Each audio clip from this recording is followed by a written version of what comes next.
ছোটবেলায়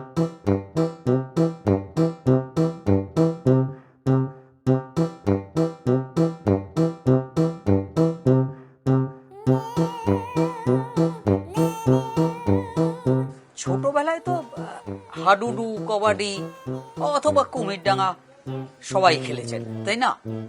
তা ধরুন এরকমই একটা খেলা হচ্ছে, এই কুমির তোমার জলকে নেমেছি বলে কেউ একজন জলে নামলো, ঠিক সেই সময় জাপটে ধরলো কুমির। জাপটে ধরার পর কি হলো? যাকে জাপটে ধরলো সে বলল, আমি তো আমি নই, আমি ওই যে ওখানে।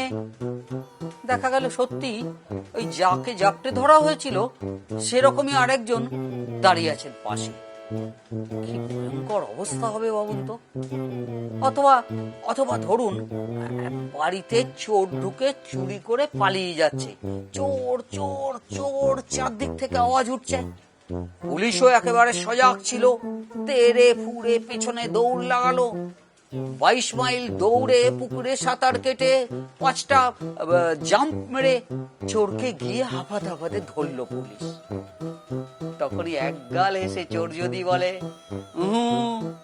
আমি তো সে চোর নই, আসল চোর ওই যে, বলে যেদিকে দেখালো পুলিশ তাকিয়ে দেখলো সেদিকে আরো একটা চোর দাঁড়িয়ে আছে। এইরকম যদি হয় কি মুশকিলের অবস্থা হবে ভাবুন তো। বা ধরুন বিরাট কোহলি বিরাট 6 মারলো, গ্যালারিতে বল পড়বে, ফিল্ডাররা সব মাঠে দাঁড়িয়ে আছে। ও মা, গ্যালারি থেকে একটা ফিল্ডার টাক করে ক্যাচটা ধরে নিয়ে বলল, সবাই কোথায়, আউট তো। দেখা গেল মাঠে যে ফিল্ডারটা এতক্ষণ ফিল্ডিং কাটছিল সে কখন গ্যালারিতে চলে গেছে।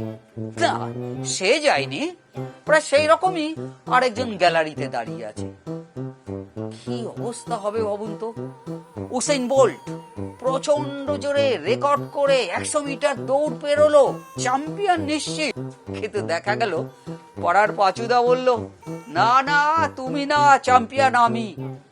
দেখা গেল সত্যি একটা পাচুদা উসেইন বোল্টের সঙ্গে দৌড় শুরু করেছিল, আর আরেকটা পাচুদা ঠিক লাইনের ধারে দাঁড়িয়েছিল, ফিনিশিং লাইনের সামনে, আর সে টুক করে আগে চলে গেল।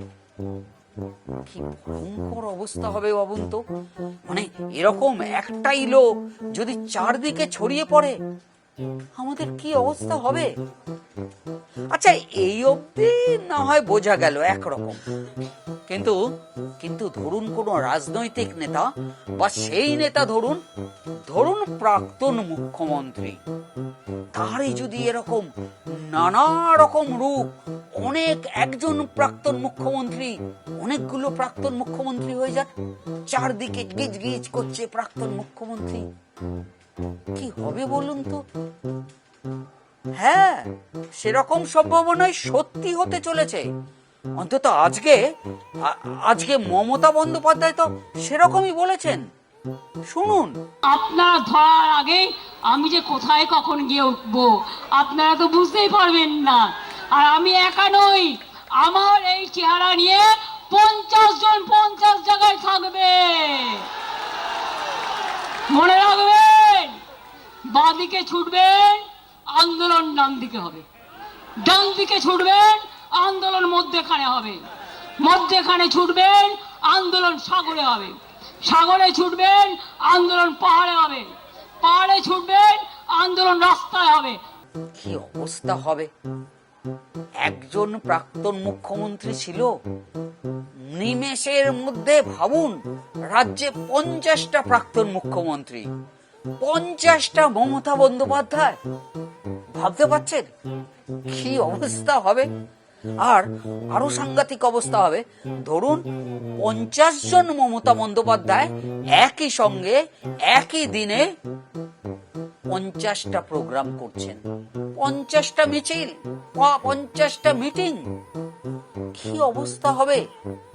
এমনিতেই তো আজকে 21শে জুলাই, তাতেই হচ্ছে গিয়ে আপনার ধরুন একটা প্রোগ্রাম হলো বিড়লা প্ল্যানেটোরিয়ামের সামনে, একটা হলো গান্ধী মূর্তির সামনে, আর একটা হলো দিল্লিতে রাজঘাটে।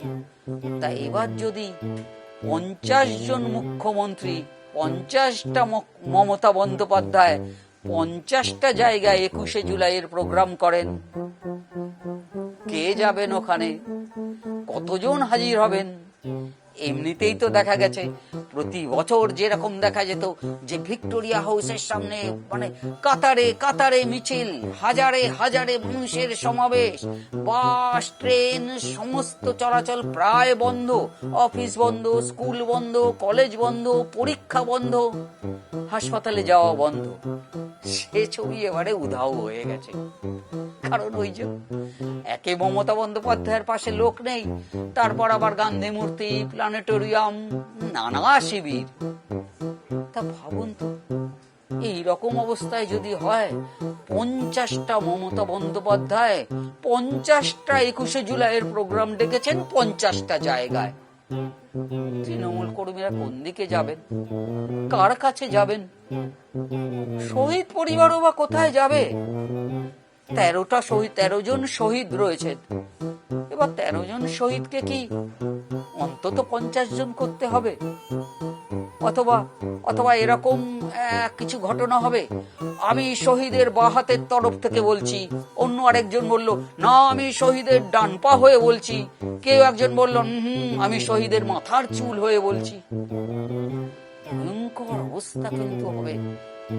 50টা মমতা বন্দ্যোপাধ্যায়, বা ধরুন 33 নম্বর মমতা বন্দ্যোপাধ্যায় বললেন ওই কে আছিস আমাকে চা দে। একই সঙ্গে 17 নম্বর মমতা বন্দ্যোপাধ্যায় বললেন আমার জন্য চিরতার জল আন। ওই বাড়িতে যারা দাস দাসী ভৃত্য চাকর যারা রয়েছে তাদের কি অবস্থা হবে? সবাই তো একই রকম দেখতে, কারণ পুলিশের চোখে ধুলো দিতেই এই রকম তো একই রকম মমতা বন্দ্যোপাধ্যায় তৈরি করা হবে। তা দাস দাসীরা 33 নম্বর মমতা বন্দ্যোপাধ্যায়কে চায়ের জায়গায় চিরতার জল দিয়ে দিলেন, আর যার চিরতার জল পাওয়ার কথা ছিল সে হয়তো মিষ্টি শরবত পেল। কি অবস্থা হবে ভাবুন তো। এরকম হওয়াটা কি ঠিক হবে?